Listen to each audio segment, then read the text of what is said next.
flank either left and right.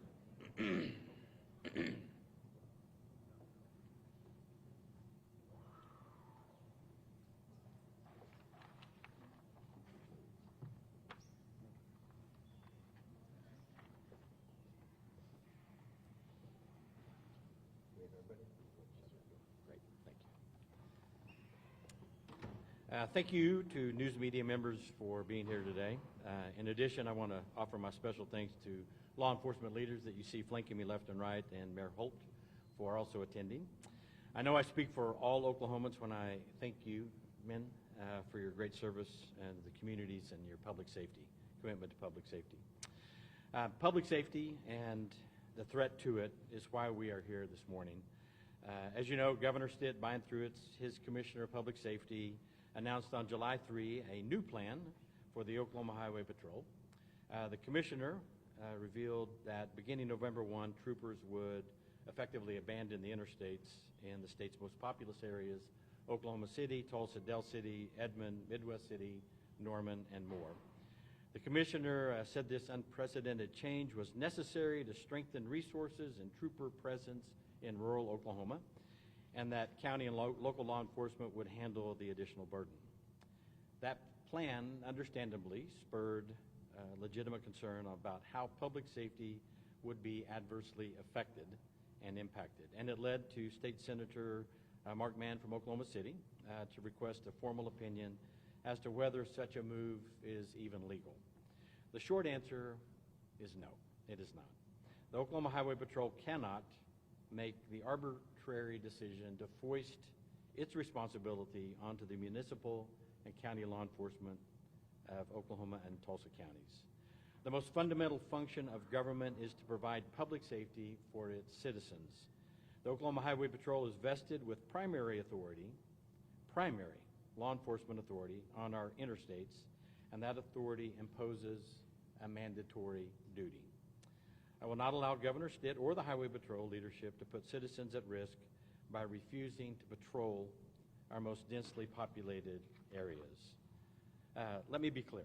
I have no doubt that rural Oklahoma needs additional resources along its highways.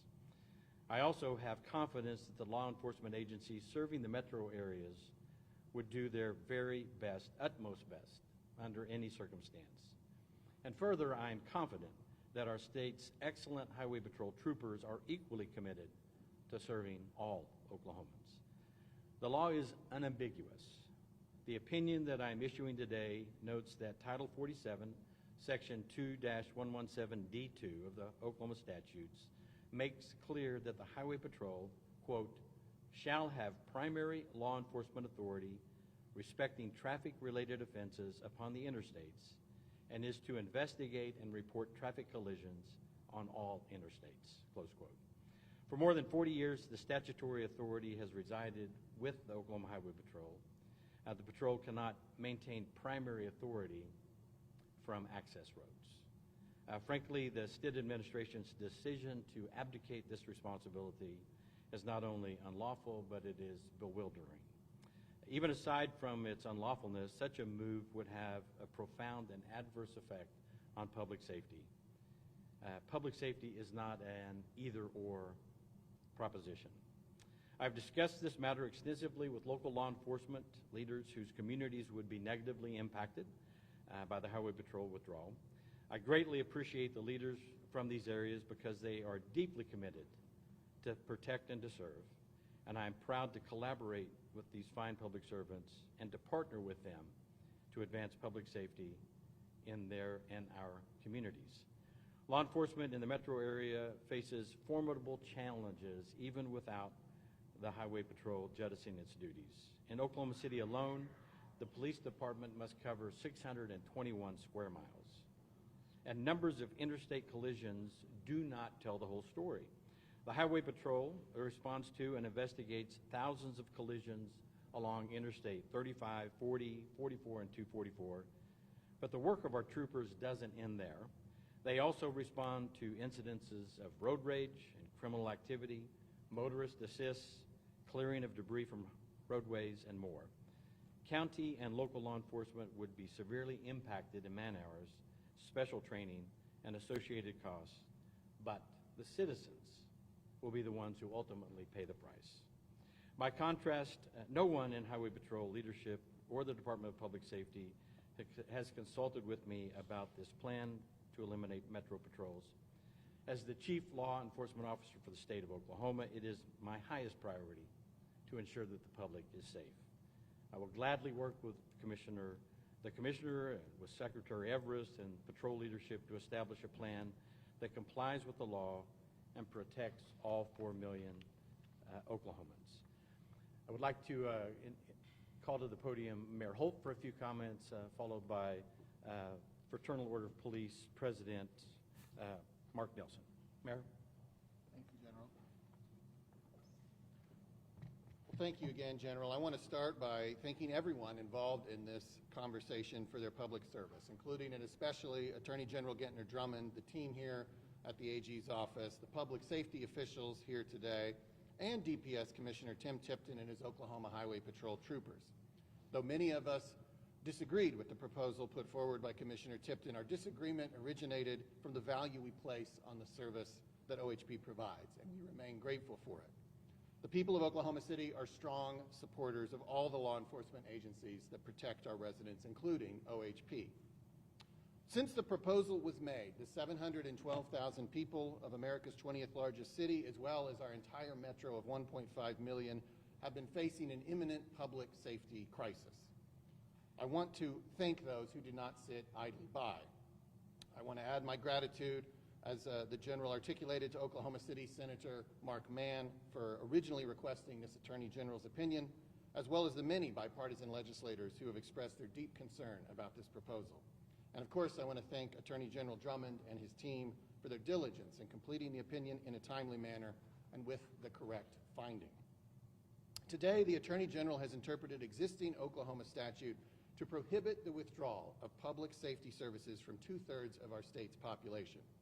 The 2/3 of Oklahomans that live in, vote in, and pay taxes in the Oklahoma City and Tulsa metropolitan areas obviously have already paid for and deserve to receive at least some version of the public safety service that has been offered to all Oklahomans since the Oklahoma Highway Patrol was created in 1937.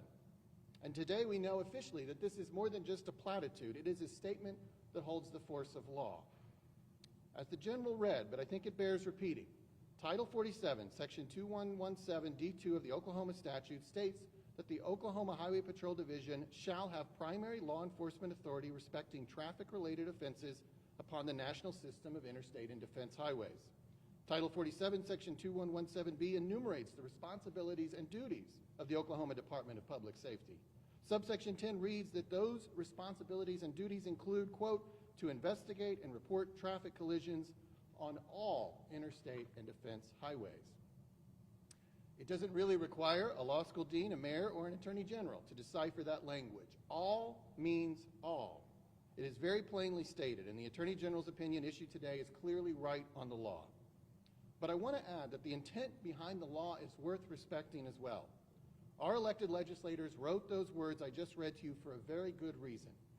All of us who are responsible for the provision of government services must always remember that even when we are stretched thin, we cannot completely abandon residents, taxpayers, and voters based simply on where they live. I have great sympathy for the challenges faced by Commissioner Tipton because we face similar challenges in Oklahoma City. We always need more officers at OCPD to cover those 620 square miles you heard the General speak of. But we know that it would never be an option to say to any of our residents that we're not even going to try anymore. Obviously, we will never abandon any of our constituents, nor should any level of Oklahoma government. Total abandonment of 2/3 of the state's population, especially on a service as vital as public safety, should never, ever be on the table. Having said that, the people of OKC stand shoulder to shoulder with Commissioner Tipton and his troopers in support of more resources for their agency, and we're more than willing to lend our voices to that advocacy. In the meantime, we are pleased that the law is already on our side with respect to this issue, and that we in Oklahoma City will continue to receive the core public safety services provided by OHP. Again, I thank Attorney General Gentner Drummond for this opinion, and the people of Oklahoma City are grateful that this crisis has been averted. Now I'd like to turn it over to FOP President, Oklahoma City FOP President, a fine officer for our department for many years and a friend to our city and to me, Mark Nelson. Thank you, Mayor. I represent, as the mayor said, over 1,000 officers in Oklahoma City, thousands of officers in the metro Oklahoma City area. In Tulsa, we're talking 2,000, 3,000, 4,000 police officers, hundreds of whom are highway patrol troopers. And we are grateful for Gentner Drummond, Attorney General Gentner Drummond, and Mayor Holt's comments, their support. I want to be very clear that we stand shoulder to shoulder, as Mayor Holt said, with our colleagues, with our partners at OHP, some of the most professional, finest public safety servants you will ever meet. So we have to continue to work with them. We're grateful for the opinion of the general, and very transparently, if his opinion had been on the other side and gave such latitude, we would stand here in support of that position, but in an effort to collaborate to provide public safety. So this isn't about cherry-picking opinions and standing with people that agree with us. This is about providing public safety. This is about responsibility and resources. The mayor echoed a scenario, or I will echo the mayor's comments about a scenario of just abandoning a portion of Oklahoma City simply because we don't have enough officers. That wouldn't be allowed, and citizens should rightfully be upset if that were to happen. We will advocate for more resources. This is a resources issue. The gentlemen with me here, who also represent hundreds across the metro area, know what it takes to provide public safety. They stand with our troopers. We work with them middle of the night, middle of the afternoon to try to accomplish public safety for each and every Oklahoman. And we will continue to do that. I will advocate with our chief, and I assume these individuals as well, depending on how this plays out, that who we represent in Oklahoma City and those responsibilities, how this continues to evolve, it's taken seriously.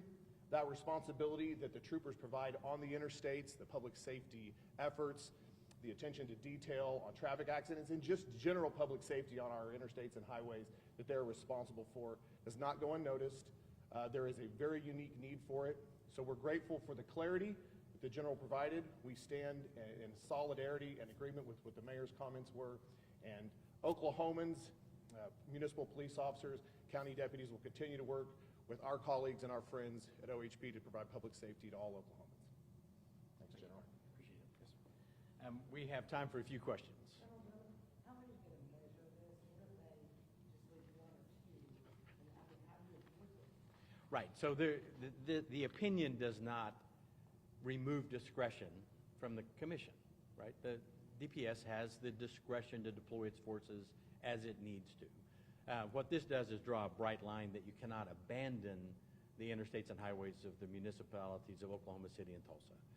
So now, you're right, if we play games and have one trooper, then we'll probably have other issues. But what the public asked for, what the legislators have asked for, is clarity on the statutes, and we provided that clarity in the opinion that's being released as we speak. And then I do trust Commissioner Tipton and Secretary Everest to do the right thing. When did you communicate your decision to Tim Tipton, and did he have a response? No, the opinion is being released today. What will next steps look like after this? I beg your pardon? What will next steps look like after this? I think that the issue's settled, and we go about business as usual. If the governor needs additional resources in the Highway Patrol, then I anticipate that he'll ask the legislature to appropriate more funds so we can have more troopers. That's actually what I was going to ask you about. And I know Mr. Nelson, you were responsible for a lot, but if the current public safety crisis at the statewide level is that there are often not troopers available to respond or patrol 24/7 in rural areas, you're the governor, you're the state chief law enforcement officer. What is your understanding of the impact of that, and to what extent, what's the plan to meet that level? No, we clearly have a lack of resources deployed in law enforcement. I mean, I think the officers represented to my flanks would speak in one voice that we have need for more resources, certainly. The county sheriffs, their deputies, and the municipality police officers in rural Oklahoma are remarkable public servants and do a very excellent job. And we do have trooper presence in rural Oklahoma. Could we have more? Absolutely. But what we cannot afford to do is abandon 2/3 of the population without any kind of empirical data, or frankly, without sufficient training and notice and funding for the municipal law enforcement agencies represented here. If they were given a 3 to 5 year time frame, if CLEAT were to be able to offer additional training resources, if you think about a turned over semi on an interstate in Tulsa or Oklahoma counties that's got a placard, a hazard placard, there's 14 different placards that represent different hazardous material. The troopers that respond to those are highly trained and perfectly equipped to deal with those contaminants. Our municipal and our county law enforcement agencies are not trained in that area. So just to think as one example. And then if we have municipal law enforcement patrolling the interstates, as Highway Patrol presently does, then we do not have the men and women in uniform patrolling our communities. And that invites reckless and criminal behavior across our communities, and we can't afford that either.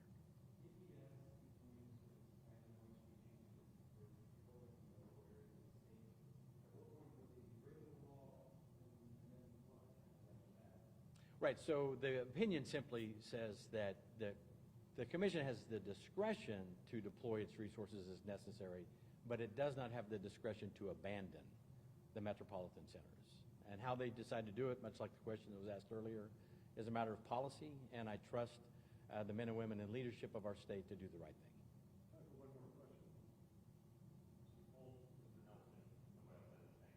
I'm curious, for public safety here in Oklahoma County, probably the biggest public safety question continues to be the Oklahoma County Jail. The city doesn't have a contractual relationship, not a funding relationship. Mr. Nelson, Mr. Holt, Mr. Drummond, I'm curious, as we look at years of delay, a potential vote on a tax raise to fund the jail, do you support getting that jail done, or do you think it's not going to be able to be done? I'm curious. Mayor Holt. Well, I publicly supported, as did many leaders in our community, the vote a couple of years ago for what has maybe emerged as the first tranche of funding for the county jail. I think I and other people who are sort of bystanders to the discussions just await a new proposal. And I read the paper like everybody else. I mean, I know there's lots of things that get thrown about, but nothing with any formality has yet to emerge. So people often want me or others to be involved. I don't have any kind of entree into that conversation. It is, as we know, a responsibility of the county government, and so I try to stay available, but ultimately I am a bit of a bystander like everybody else to that. But I did, publicly lend my support to the last vote, and we'll see if something else emerges that would warrant that as well. Whether they need it or not, I don't know. But I don't know if Mark has anything else to add, but.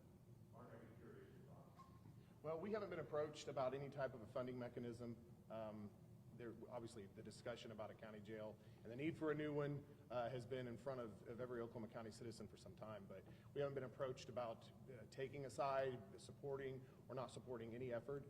I suppose when those get a little bit more concentrated, we're likely to be reached out to, and probably could have more to say at that point. But in the meantime, it's kind of in a wait-and-see position. Thank you all.